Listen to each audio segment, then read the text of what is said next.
Welcome to The Jungle, where we discuss social science and applications to business and society.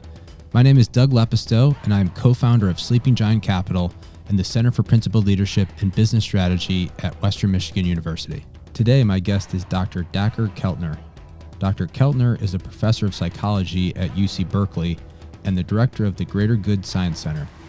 He's one of the world's foremost emotion scientists, and we discuss his research and recent book, Awe, the new science of everyday wonder and how it can transform your life. I hope you enjoy the conversation.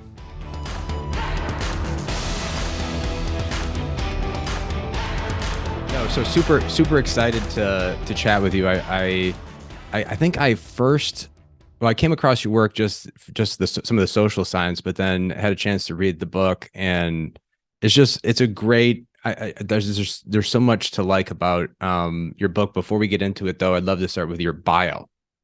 Yeah. So you would be considered a world's expert on emotion. Is that true? Well, I don't know who's doing the considering, but yeah, I mean, I've studied emotion for a long time. I came of age in psychology in the mid 80s when it was really the cognitive science revolution, that everything can be from prejudice to morality to decision making to falling in love can kind of be analyzed in terms of purely cognitive processes, algorithms and biases and assumptions. And I really, I was raised by two people who really believed in the passions. My mom taught literature and my dad was a painter. I grew up in a really passionate time of the late 60s in Laurel Canyon, California. And I just felt like, the emotions were just so vital to everything we do as humans. And then was lucky to be part of a scientific movement and tradition that could study emotions. They could measure them with facial expression or vocalization or physiology or how you move your body or the words you use. And so that's led me to 34 years of research on emotion. 34 and founder, director of the Greater Good Science Center. Yeah. 200 scientific publications, 6 books, Born to Be Good, The Compassion Instinct, The Power Paradox, and now Awe. And professor at Stanford. Berkeley. Or I'm sorry, Berkeley, Ph.D. from Stanford. Right. PhD from Stanford. Don't want to mix those up. Plenty to mix those up. Yes, exactly. So I'd love to start off with talking a little bit more about your kind of academic, how you were trained in terms of what Paul Ekman was doing around faces and emotion. I'm in my scholarly life, I'm a researcher around ritual. Mm-hmm. And so things around collective effervescence, and Randall Collins. Yeah. Interaction ritual chain is a home base for me. Yeah. And so, in that tradition, it's a lot of emotion, a lot and the display and sharing of emotion, not just felt emotion, socially, interactionally. Right. So I'd love for you to kind of frame up, how do you see your kind of the lens on your academic interests, your expertise? Like, how is that shaped by, work with Paul, or how is that kind of influence your thinking just at a macro level? Yeah. I still remember the day, coming out of this background of mine, a painter and a woman who my mom taught poetry, and really having the conviction that emotions drive so much of thought and behavior. And I remember seeing Ekman at a conference give a talk about his facial action coding system, this system by which you can annotate all the facial expressions one might see and relate them on occasion to emotion. And I was blown away. It was almost like a spiritual experience, that here was an objective measure that could capture emotion in any human being in the face. And then I had the great privilege after grad school, working with Lee Ross and Phoebe Ellsworth, to work with Ekman as a postdoc. And with that tool, I think the thinking was like, in our social lives, like a ritual that you study, or a flirtation between individuals, or a power dynamic at work, there's a lot of stuff going on, thought processes and contextual factors, that you could find the emotion there, right? You could find the little flash of contempt in a power interaction, or a little lick lip of desire between two flirting individuals, which we eventually studied. And that would tell you a lot, right? It would tell you like what the people are thinking and where the interaction is going. And that proved to be true, in a lot of our work over these 30 years. And so the point was, for me, theoretically, moving beyond just faces as registers of feeling, it really is, Eibel Eibelsfeld, this great ethologist, who said, emotions are the grammar of social life. They are the structure of our social lives. When you are parenting a child and they laugh and coo and have temper tantrums, that structures your interactions, right? When you're trying to meet somebody romantically and you're telling your jokes and, brushing your hair, it's the emotions that let you know where that interaction is going. So it became like this, from first just being astounded by the face and what it could tell us about feeling, it became a much broader mission of how are emotions part of our romances and families and work lives and collective protests and rituals, and they're fundamental to them.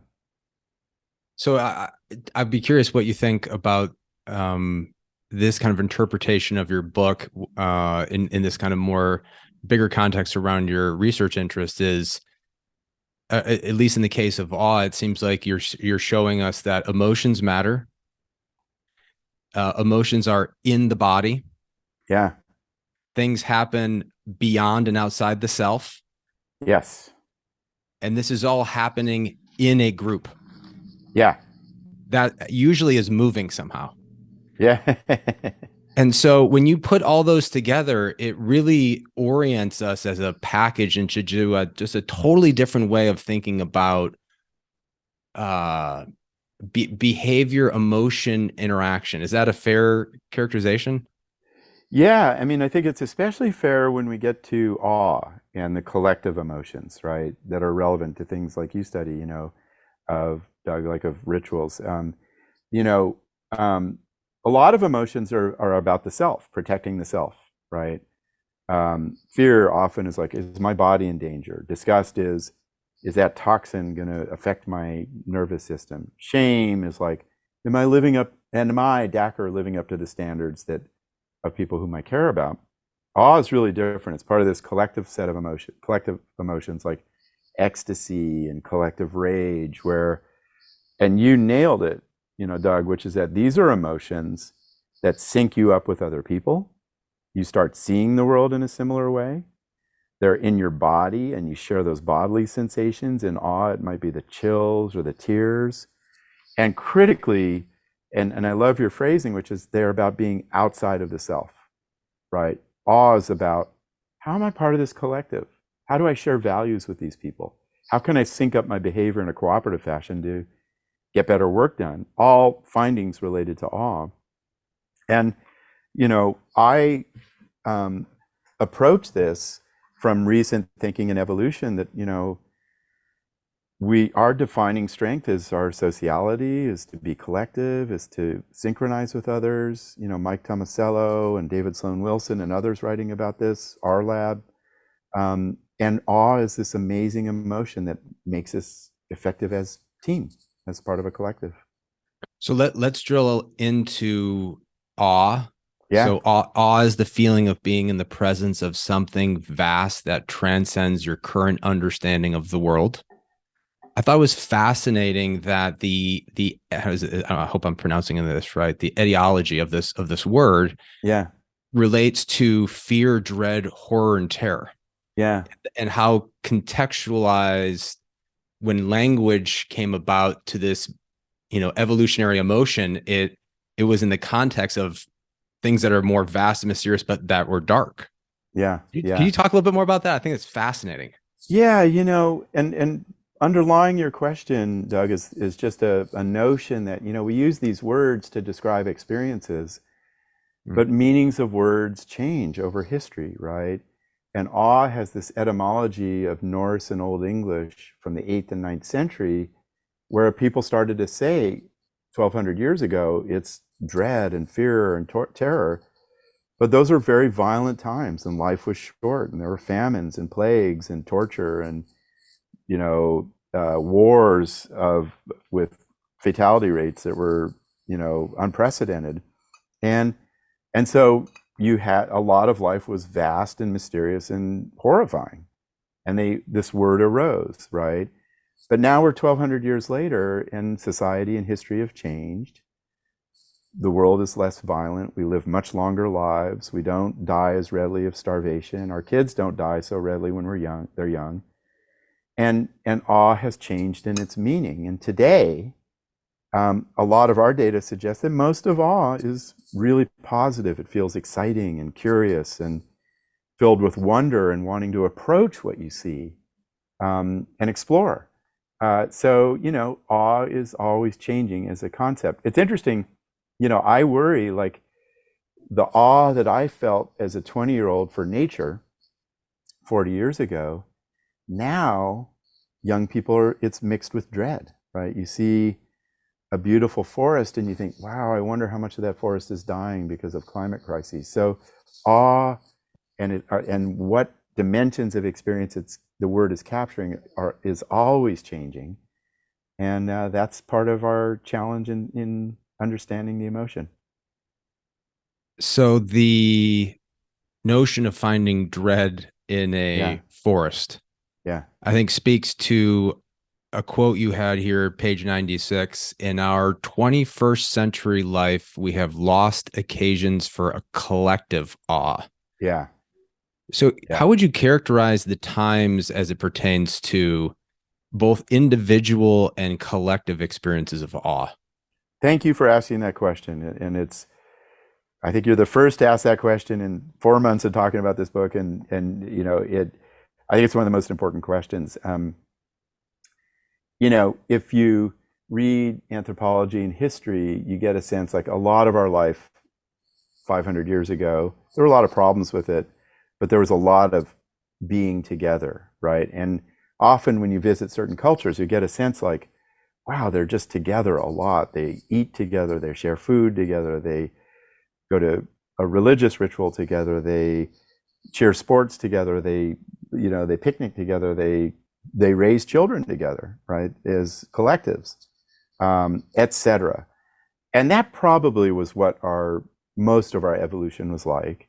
And then what has happened in our history is in the last 30 years, and it's been chronicled by Robert Putnam, Bowling Alone, and the loneliness work of John Cacioppo and others. It's like we've become very solitary. We do a lot of stuff alone. We eat alone. We pray alone. We watch sporting events alone. We go to the park alone. We play video games alone. We are on our cell phone alone. We watch movies alone. We listen to music alone. I used to listen to vinyl albums. Get a new album, you listen with your friends. And what regrettably we've lost is the collective feeling of awe that we find in music and in ritual and in sporting events and in being together at a picnic or sharing a beer with friends. And those collective feelings of awe define our lives. They tell us like, this is your tribe. This is what you really care about. This music is your identity, right? When you share it collectively. This is your spiritual practice, right? Being together. And to lose that is such a profound disruption and loss for contemporary globalized culture. And the loneliness epidemics rage on. Bodily inflammation is high. Depression is high. And I think in part because of this, we've lost collective feeling. How much would you attribute that as the causal mechanism? That the loneliness and you see, I don't know what your experience is, but I was having a conversation with a police officer about this on a ride along a couple of days ago, from a doctor the other day about medical residents, undergraduates. There's a feeling of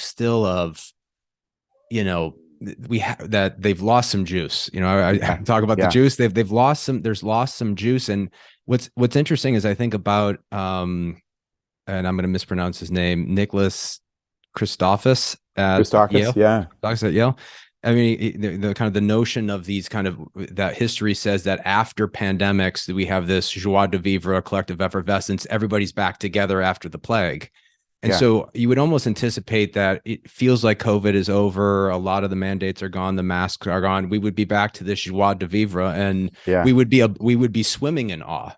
yeah. But it doesn't feel like we're swimming in awe. No, not at all. Uh, and more broad. This is true of our culture more broadly. The collective awe has been undercut by technologies and suburban design and the move towards solitary experience. And I think, Doug, you've put your finger on something profound, which is the pandemic. 3 years of being locked down and isolation has disrupted our capacities and abilities to be collective, right? I help with films at Pixar and with Inside Out and so forth, and was just over talking to a bunch of their directors and producers, and they're like, people aren't returning to movie theaters, so we're not sharing movies collectively. I was talking to a minister, Malcolm Clements Young, who was really lamenting how spiritual practices have become more online and solitary.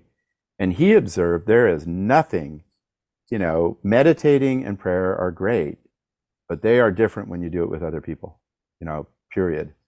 You think about, attendances at sporting events being down in some places. So yeah, I really worry that one of the less talked about effects of the pandemic is we kind of got out of the habit of getting together, and we're losing this collective awe that's so vital to health. And a lot of people are talking about this crisis of meaning in our young people today, that young people are like, what is the narrative of my life? Like, what's the big purpose here? Not just like making money or eating a delicious meal, but what's the big point of life? Awe gets you to that. Collective awe really gets you to it, right? And there may be some intertwinement here, like you're saying, Doug, of like the depression, crisis of meaning, loss of collective awe as part of the story. Well, the notion, my part of my research is also on meaningful work, purpose, Yeah.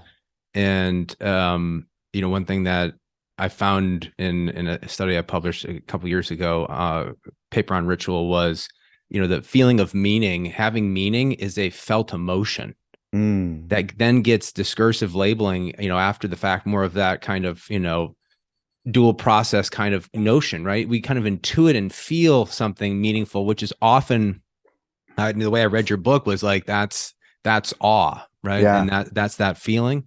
But that it's a felt thing, not a I'm going to go sit around, think about my purpose. I mean, you have, students, young people coming to see you and they're like, I need to spend some more time thinking about this. It's like, maybe you need more time being out, having these experiences with other people and feeling synced up and elevated. And then that feeling and that all that kind of mental talk stops, right? Is that fair? And you got to send me that paper, Doug. Okay. As a colleague of yours. Okay. No, I heard about it, but I want to read it carefully. Yeah, I think you're onto something fundamental and urgently needed for our times, which is it's really through feeling that we figure out our purpose. You can't rationally deduce it. And here's an example that I love, which is that if you ask people, people very intuitively believe that the music that really moves them the most tells them something about the meaning of life and their identity.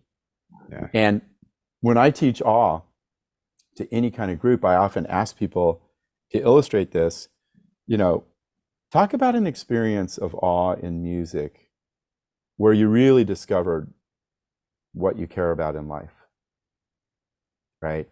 And they'll think for a moment, and then suddenly the stories start pouring in, like, oh man, I saw a Beyonce concert and I realized, like, I understand how women can be powerful. Or I saw a country and western show, and and I really felt like, wow, life has a lot of struggle in it, and but you can overcome it. For me, I remember listening to Sergeant Pepper's Lonely Hearts Club Band in 1970 with my family, and hearing "Within You, Without You" by George Harrison, and it was almost like a spiritual song, like, life flows on. There's this force that it unites what's within you and without you. Very Hindu idea. And I was like 9 years old, and I was like, wow, the sound and the music and the words. I suddenly had this feeling like that's what I'll care about spiritually, is the uniting of inside of me and the people and things around me. And that is an illustration of exactly what you're talking about, which is these moments of awe, our experience of moral beauty. Like, you see someone sacrifice and you're like, wow, I could be a better person, or somebody who overcomes obstacles. Or in the case of music we've just talked about, it's in the feeling where we get to really grasp what we care about. And we've lost sight of that, in how we teach and how we raise young kids. And hopefully this kind of conversation will get us back to those feelings. Well, it's the feeling first. And in my dissertation, my dissertation paper on my dissertation, it's when that feeling is new in a culture. Yeah. It doesn't have a meaning. And so it needs words, right? And it needed symbols to kind of be able to communicate and kind of reify the sense of shared purpose. And so it does say that it doesn't need to be in the vision and the talk and the discursive. It's found in these, and in this case, it was bringing in these fitness workouts into this organization. It was an athletic footwear and apparel company. And once you brought new ritual in, you had new emotion, which needed new meaning. But underneath it, it was the, as Collins would call it, the emotional energy from synchronized rhythmic interaction. Yep. Right. And people would describe the things that happened, both of them physically, but seeing, it was like, you could almost read my data as it was awe. Yeah. Right. Yeah. It's so funny too. The sports and exercise are such a good example. And then I would add yoga into there, this realm of collective feeling and transcendence and awe.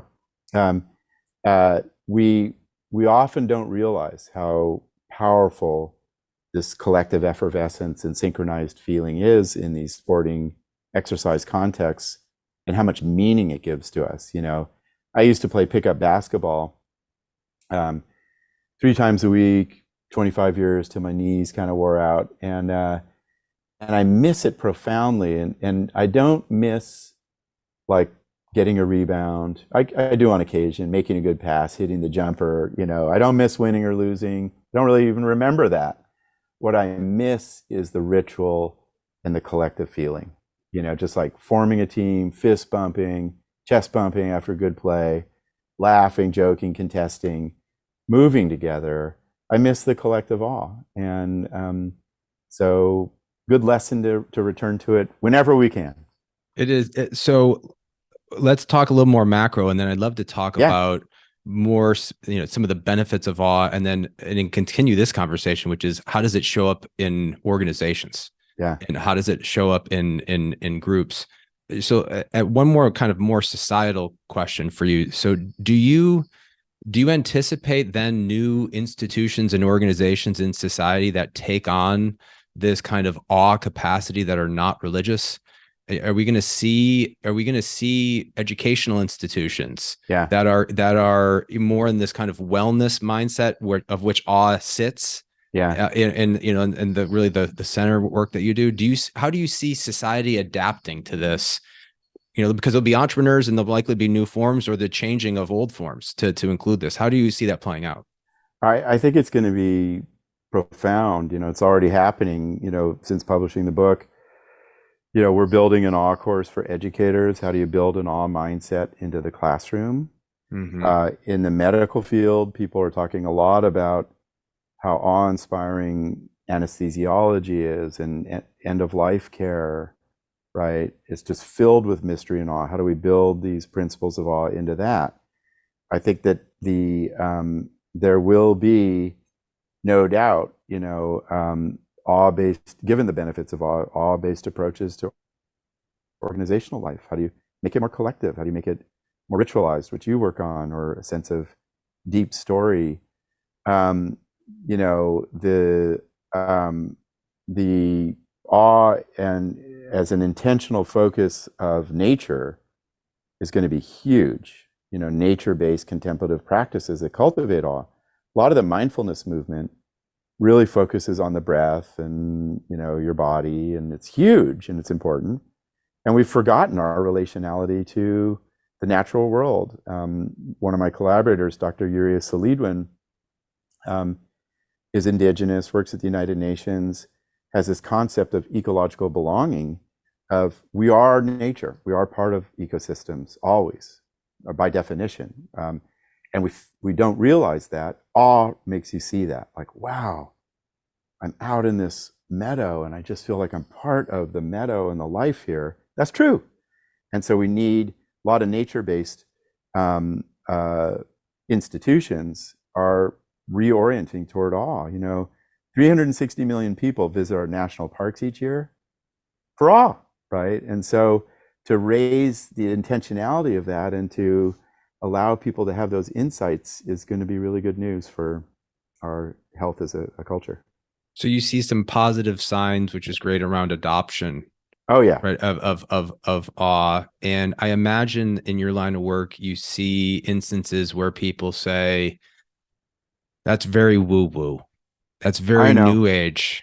Compassion and love and, you know, kindness and hope. And oh, now here comes another one, awe. Yeah. How do you when you have some, here's the guy who's the professor, obviously he's a professor at Berkeley telling us this. Yeah. How do you respond to that? Those. Yeah. And, you know, Doug, I mean, I've been teaching skeptical audiences like judges and doctors for 25 years, you know, and, you know, before you were born. And then I'm from Berkeley in California and usually have long hair and, you know, speak informally. And, but to me, you know, the way to ground our understanding of these phenomena and then convince the skeptics is with physiology and health, right? Which is, we can chart what compassion does to the brain and body. We've worked that out, you know, this pro-social neurophysiology. In the book, Awe, that, you know, just wrote, I chart what awe does to the brain and to the inflammation response and to vagus nerve and to the piloerection response. And that's an evolved process that has many health benefits. And in the United States, skeptics are really convinced by physiology, and skeptics are convinced by it's good for your body. And awe has a physiology and it's good for your body. And so it changes the conversation, you know. Mm-hmm. Suddenly doctors are like, yeah, you know, it's actually probably a pretty good idea to prescribe some awe. And they're right. And so I am grateful for the progress we've made in understanding physiology to be able to make the case. And so you make the case that this is your words. In fact, it is hard to imagine a single thing you can do that is better for your body and mind than finding awe outdoors. Yeah. Yeah, you know, I wrote this book, Doug, you know, in a hard time in my life. My brother had passed away and we were really close, and I was struggling with grief, and I've been doing this science of awe. And as I started to put the findings together in thinking about the book and struggling with grief, I was like, you know, I should listen to my own science. Like, if you can go find 10 minutes of awe a day, ideally outdoors, but weather permitting, you know, indoors, listening to a piece of music, what have you, those 10 minutes of awe make you feel less lonely, more connected, more humble, more interested in other people, more well-being, less stress, gives you a sense you have more time in the day, makes you more creative, and activates the vagus nerve and deactivates the inflammation response, two core physiological processes that are beneficial to health, right? So as I was struggling, you know, I'm like, man, you know, how do I make sense of my brother's passing? And this hard stretch of life, I was like, no matter what, I've got to go find some awe every day. Hiking, walking, going near trees, listening to the wind, looking at the sunset, listening to music, walking in an urban setting and taking in the architecture. And and like the people in those studies I've cited, I felt its power, that it is good for the mind and body. As Ralph Waldo Emerson said, after an awe-inspiring experience, he said, there is nothing that nature cannot repair.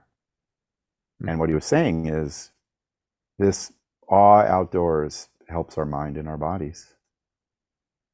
So we should care about this not only for the intrinsic goodness of it, but it puts us in a position with lower inflammation and higher pain tolerances and greater focus to perform better at work, to be more present, whatever the work is. I'm curious about applying, and I'd love for you to be speculative about how we can think about awe and leading organizations, like what are the implications, of your work.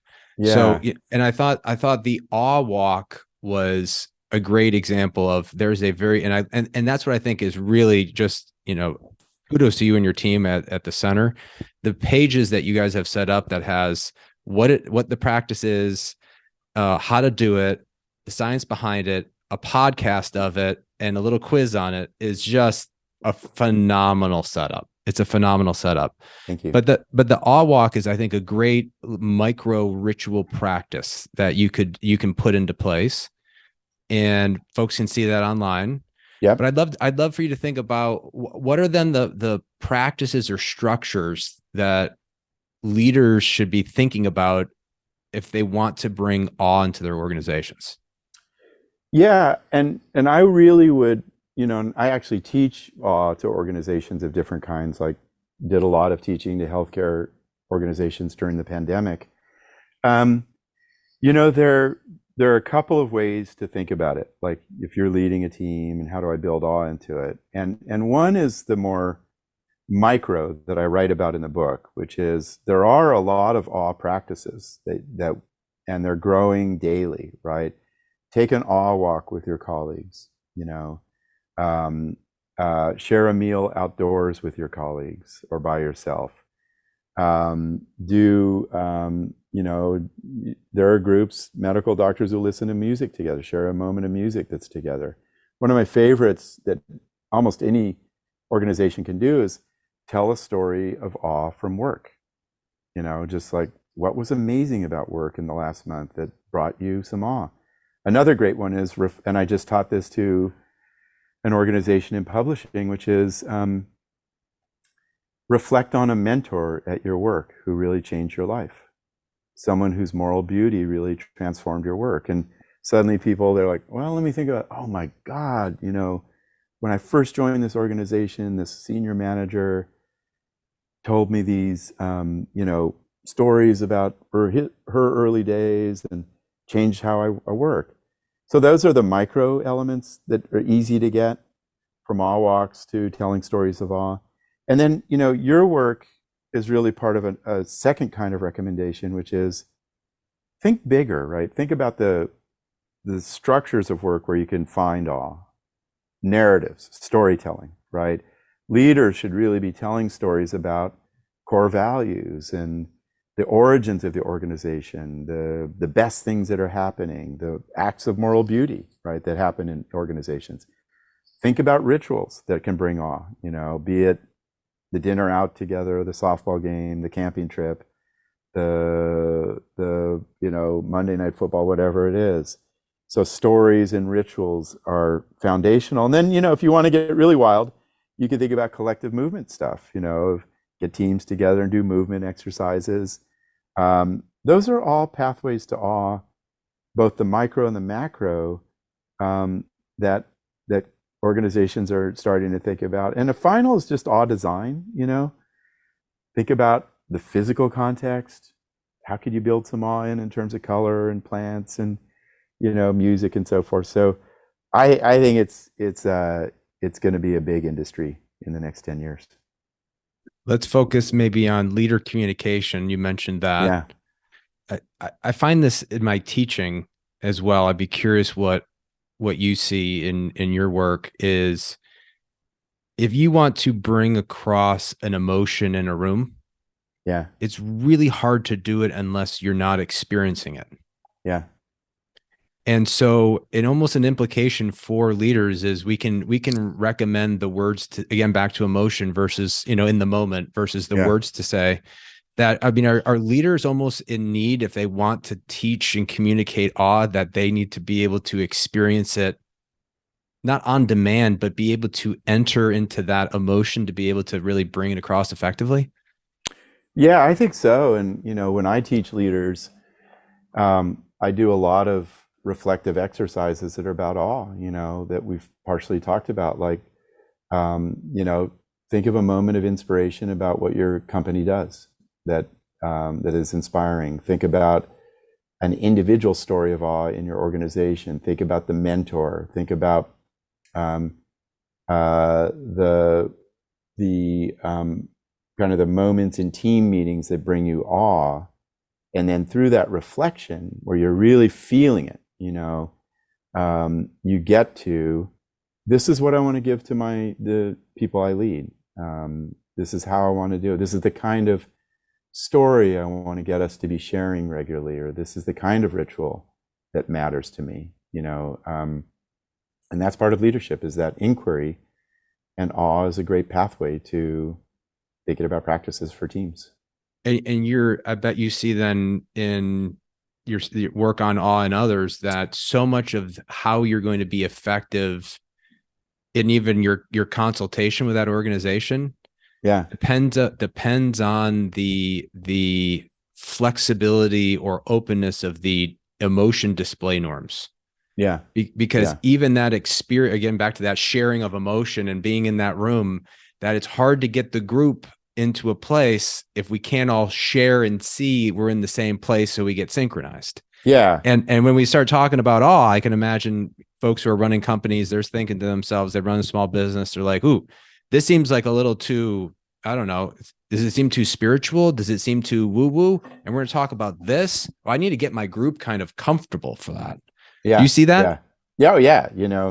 I mean, Doug, like, I teach a lot of tech, data-driven, skeptical companies out here in California. And you're right. And I would add a further element to it, which is you've got to get them to feel it in their body, which is what you said.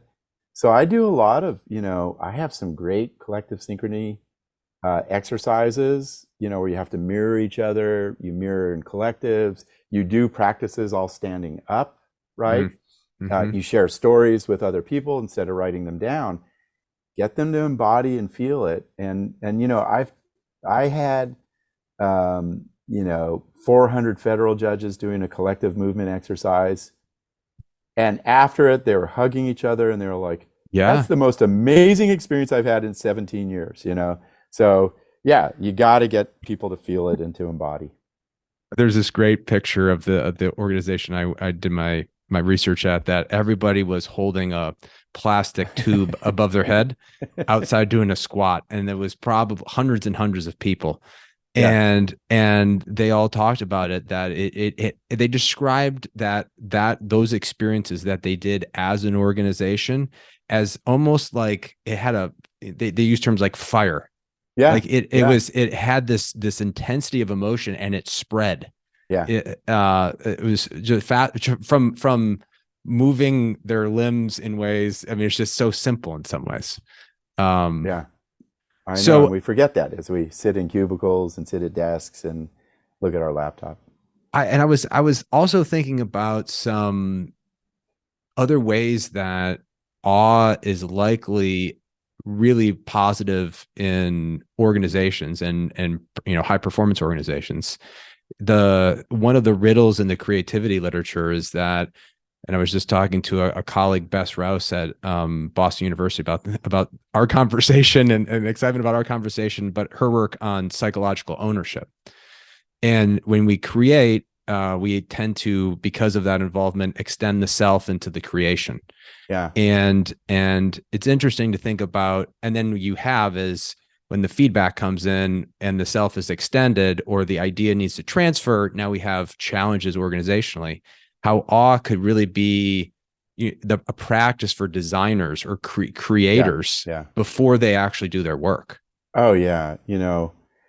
And this again, I've been, there's a chapter in the book on visual design and awe that has some principles of awe design. You could think about the collective chapter as a set of principles we've talked about of ritual and narrative and the like of collective design. Yeah, people have been relying on awe to design things since we've been creating. A lot of great painting comes out of awe.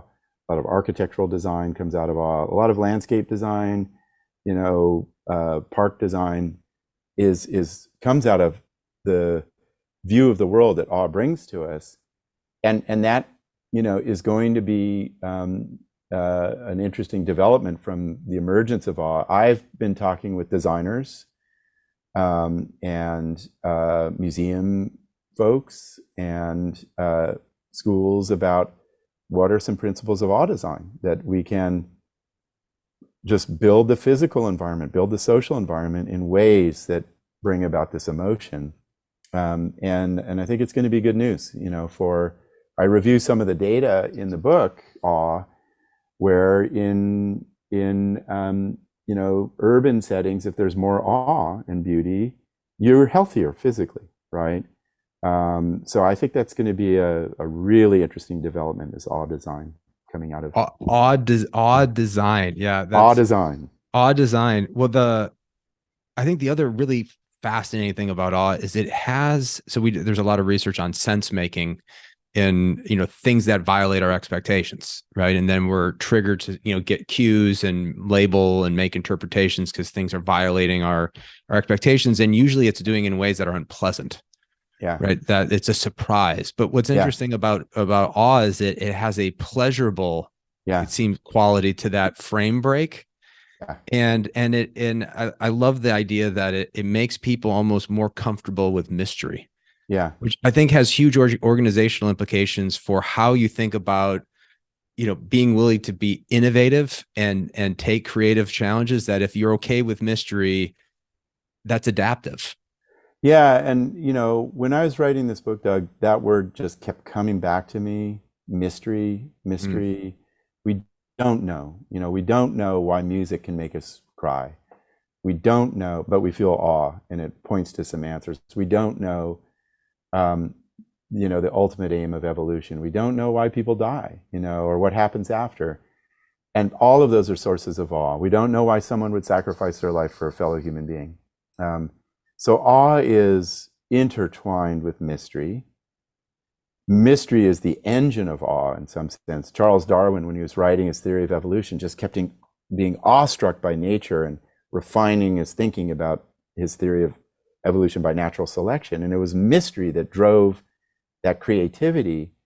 And it's a reminder, right, that algorithms and decision trees that lead us down a path to creativity are missing awe, and we've published nice data. Awe makes us more creative. It makes us more rigorous in our thinking, makes us more innovative. And so, for me, one of the deeper lessons of writing this book, Awe, is exactly what you said, which is like, let's embrace mystery. We don't know a lot of things, and see where awe takes you in that state of humility. My final question here would be really looking at where you see the future of awe. You mentioned awe design. Yeah. But what are the other, and we talked a little bit about implications for organizations. What are the other areas you're excited about in this research and application of awe? Yeah, I would say a few. One is moral beauty. It is the deepest universal of awe. Is we are amazed and elevated and inspired by people's sacrifices and courage and overcoming and strength and virtuosity. And yet, the new technologies lead us to a very cynical view of human nature, that they have algorithms that game what we're exposed to be more about what enrages us. So I think that's an interesting challenge, is how do the very rich media forms that we are exposed to do justice to our moral beauty, and so that's one. A second is awe design, that you and I have been talking about. Like, any context can easily be designed for awe, be it a dentist's office or a classroom or a prison. So let's do that work, and that's going to happen. And the third, I do a lot of work in well-being, and what makes us less stressed and happier. And I'm very excited about, I have a chapter on wild awe in nature. It's so easy to find awe in nature. It's so good for you. And let's orient our well-being practices and industries to nature-based awe, to nature-based contemplation, where you really reflect on how you are part of an ecosystem, how you should revere those things, what Dr. Yuri Selidwin calls ecological belonging. And it turns out those practices are good for your body, and they're good for the natural environment, right? So I'm very excited about that, and going to be working hard on that. Well, I'd love to keep in touch about Odd Design. We're actually renovating a floor here. So I'm at Sleeping Giant Capital, which is a company that I founded or co-founded and operate. We buy businesses. So I'm buying businesses and growing businesses with locally sourced entrepreneurs here in Kalamazoo. I'm also a professor, so we do all these kind of eclectic, things. And one of those things is we're renovating a floor here downtown with Hayworth, the global furniture company, and we're looking at redesigning the space for the 21st century. And so I'd love to keep in touch with you on sounds good integrating awe into that experience, and so everybody can experience awe more regularly. So I appreciate you taking time. I was a huge fan of your work. I had students go on an awe walk. Right on. They had a great experience. I had a great experience. And then what was so cool was we came together and we went outside. The sun was shining. It was 60 degrees. And we all just faced the sun and just got sun for 5 minutes. And then I then turned back to the group and I said, who wants to share about what they experienced on their awe walk? And we had students sharing just beautiful things. And a student shared their brush with cancer. And they had just found out that news today that they are in remission. And the feeling of that feeling of awe. And as she told this story, she was crying, and it was in that moment, everyone felt it. Yeah. Everyone, it was to your point about, everyone experienced awe, which was something vast outside of our understanding about someone's brush with something serious, their mortality. And students came up to me afterwards, and there was just smiles and appreciation, and it was the mood totally changed. And so your work is just really important, and I applaud you for everything that you're doing. Oh, thank you, Doug. And thank you. One of the great privileges of this work is to hear the awe stories out there. And you just tapped into something fundamental about the power of this emotion and why I wrote the book. So thank you. Thank you, Dacher.